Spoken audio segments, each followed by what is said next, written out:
Hello kids, आज हम सीखेंगे फ्रूट नेम्स। ये है एप्पल। एप्पल मीन्स सेब। बोलो बच्चों, एप्पल। एप्पल मीन्स सेब। ये है बच्चों हमारा ऑरेंज। ऑरेंज ऑरेंज मीन्स संतरा। बोलो बच्चों, ऑरेंज मीन्स संतरा।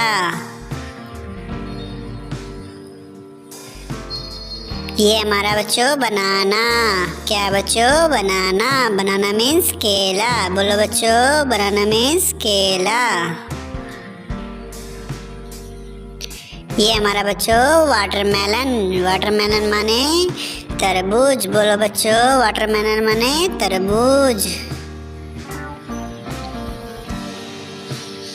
ये बच्चों हमारी स्ट्रॉबेरी। स्ट्रॉबेरी मीन्स लीची। बोलो बच्चों, स्ट्रॉबेरी मीन्स लीची। ये बच्चों हमारा कीवी। बोलो बच्चों, ये हमारा कीवी। ये हमारा कीवी फ्रूट।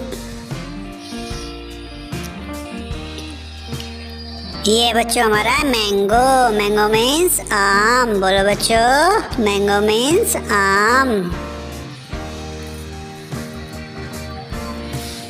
ये हमारे पियर्स। पियर्स मीन्स नाशपाती। बोलो बच्चों, पियर्स मीन्स नाशपाती। ये हमारी नाशपाती फ्रूट।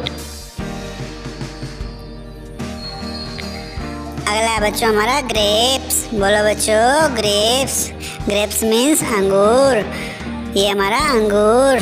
ग्रेप्स मीन्स अंगूर। थैंक यू सो मच बच्चों। प्लीज़ हमारे चैनल को सब्सक्राइब करें और अधिक वीडियोज़ के लिए। Thank you.